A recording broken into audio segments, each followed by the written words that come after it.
evening. Today we are going to be going through how to make those speed garagey hard groove top loops, because they can sound super complicated, but once you know what you're doing, it's pretty easy. So this is what we're going to be making by the end of the video. Alright, so let's start off with a drum rack. I always find it's much easier to do it in a drum rack because we're going to be putting loads of different layers in there, and it's just so much easier to see when it's all in a drum rack. So first we're just going to stick in this kick, and we're just going to make it super short. We might take this out at the end because sometimes top loops with kicks in them can get really messy, but just for now, just to help us with the groove as well, I'm just going to put this kick in and I'm going to take some of the low end out. So fall to the floor. And that low cut is only on the kick, so it's not after the drum rack, it's inside the drum rack just after the kick. Right, let's get a hat and a clap in there. Let's get that on the 2 and the 4. And let's find an open hat too. Might be a little harsh, let's just go for a 909 hat.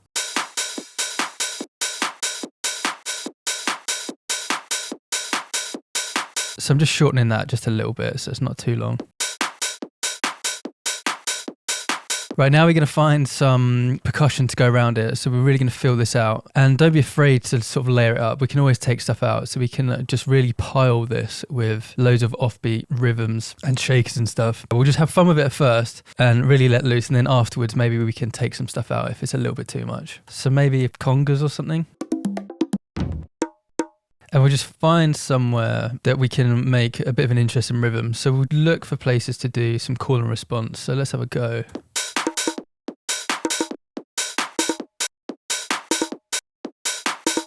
So maybe we can have that for now. And let's get another bongo sound at a different pitch maybe.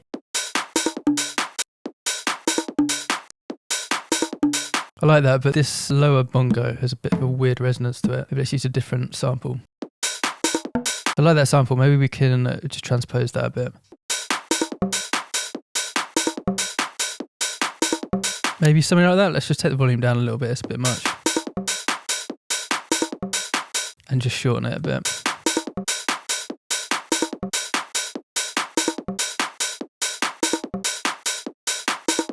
Maybe something like that. So maybe we can duplicate that for the next section. And maybe some other sounds here just to help with that call and response a little bit too. Maybe let's find another bongo or some kind of percussion.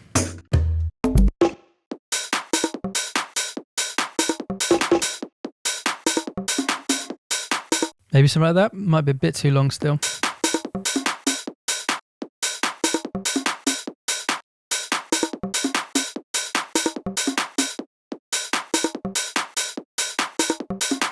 And maybe we can try a downbeat on the hat, maybe.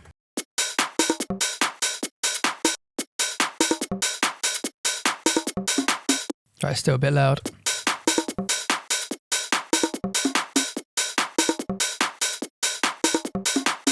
Something in there is a bit scratchy, I really don't like. I think it's this open hat. It's just a bit intense. It's hurting my ears a little bit.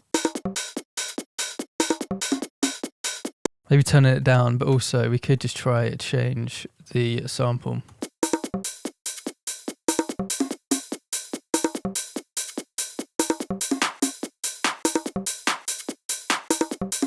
Right, so I think that's a bit better. Let's try that. Maybe a tambourine. Let's stick this one in for now.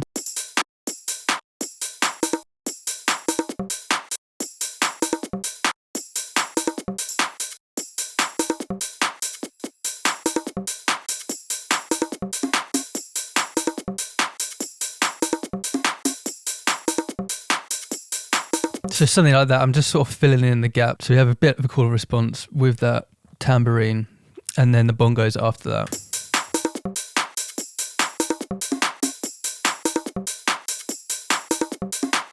And then maybe we should have a couple of shakers on top of that to really get that energy up.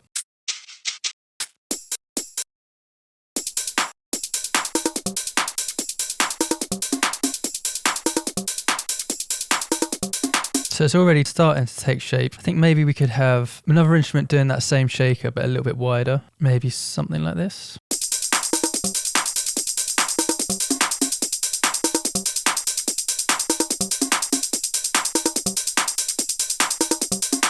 And what we can do is just change the velocities a little bit of these two shakers so they're not so intensely static.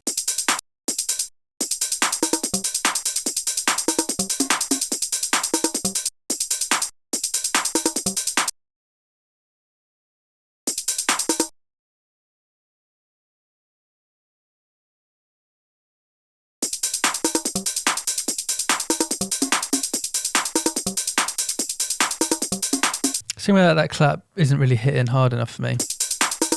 Maybe we can come back and make that a little bit snappier. Let's just bring those shakers down a bit too.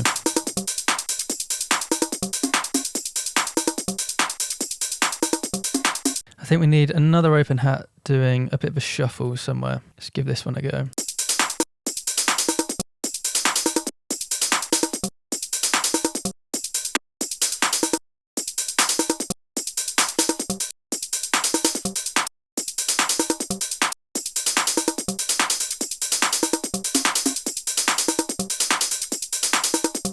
Right, something like that. I don't like the sample though.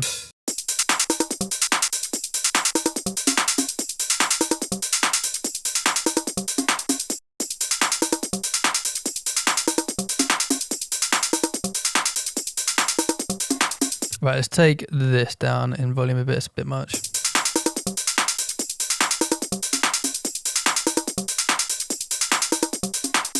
Right, I still think we need to accentuate that offbeat hat as well. Let's give that a go.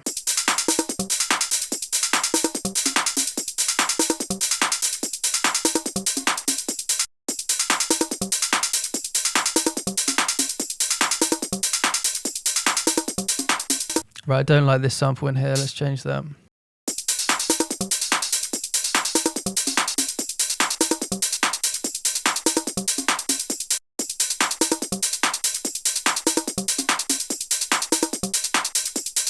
Right, I think that's all it needed, just to be a bit shorter.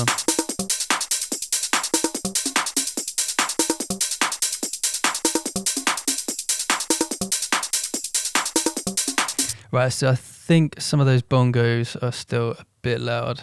Let's just take those down a little bit.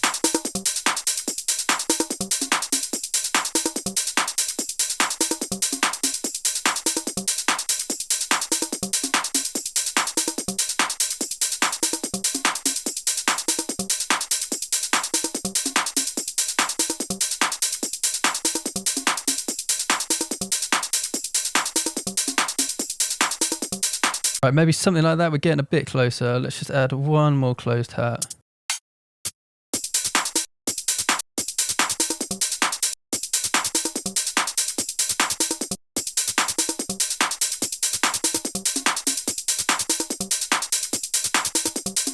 Right, that's super wide and there's loads of low end in that sample. So let's put an EQ after that.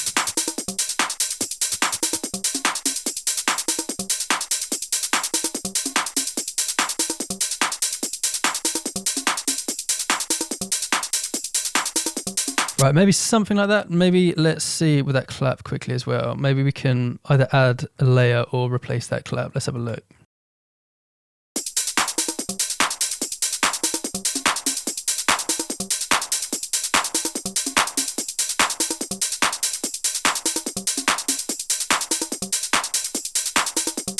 All right, maybe something like that. Let's just see what it's like without that kick as well.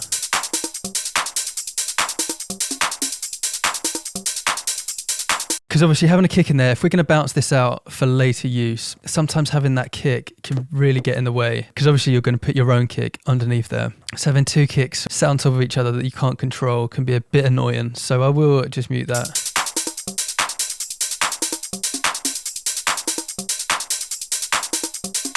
Right, so let's do that for now, and we can just do a little bit of processing on there. So maybe we put a tiny little tickle of reverb to give it a little bit of space.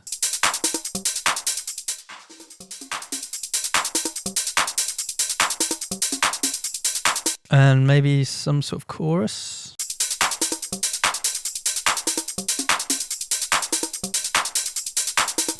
Just give it a tiny bit of width, and maybe we can distort it a little bit. So let's put a decapitator on there.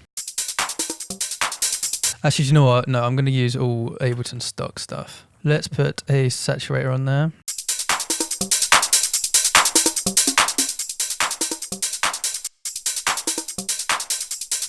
And maybe a bit of compression as well before that.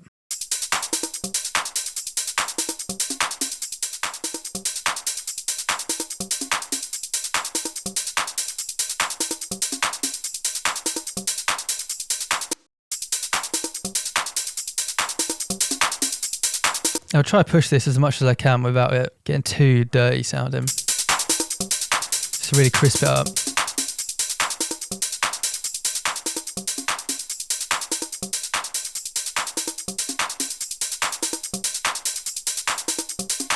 And maybe we can put an amp. Let's have a look. Might be a bit intense.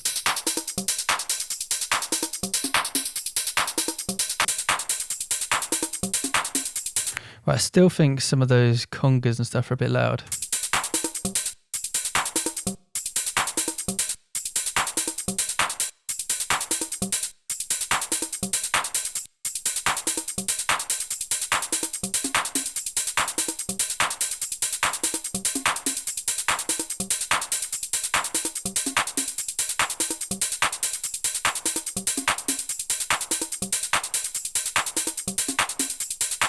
I'm just going to put an EQ on that clap as well, so it feels like that gets buried a little bit.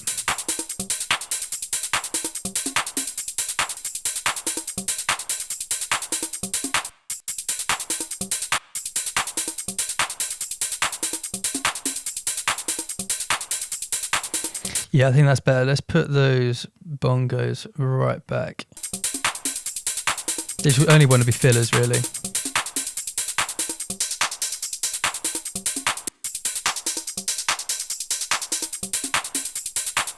Right, nice bit of crunch that amp. Maybe a bit intense, let's half that. Right, let's stick an OTT and maybe a limiter on after that.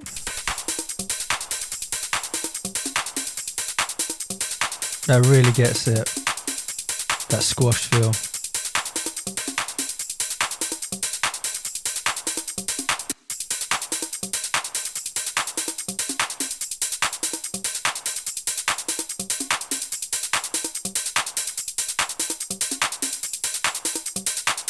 Right, let's try that. I'm just going to put a clipper on right at the end as well.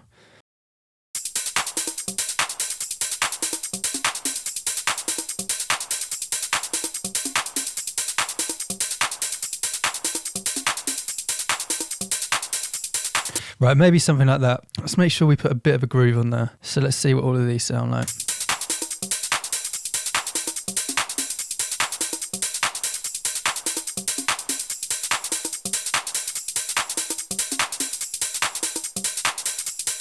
Yeah, much better.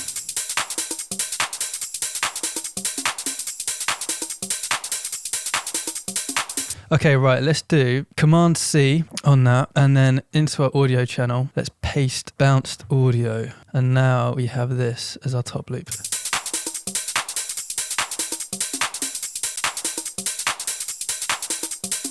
Stick a kick under that. And then add a bass.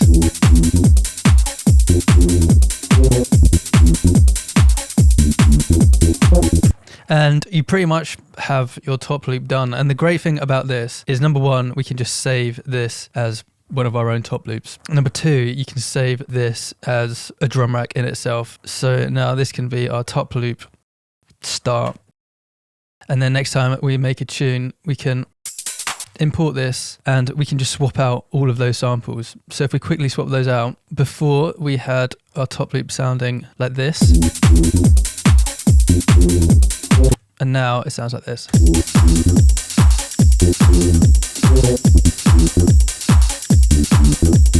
You know, obviously needs a bit of finessing, that one, because they're all random, but it's a great way of starting out once you've got the framework down Then you can obviously change all of the individual rhythms of all the individual drums and change the sounds. So that is a great way of creating your own top loops and having as much control as you possibly can over it as well. Because sometimes just bringing loops in can sound really great, but it can be a bit overwhelming because sometimes you can't fix little bits inside those top loops. So this is a great way of doing it all yourself. Thank you very much for watching. I do hope it's helped. And I will put this as a free download in the description so you can use this drum rack as a little starting point. Thank you very much for watching. I do hope it's helped. And love to your mothers.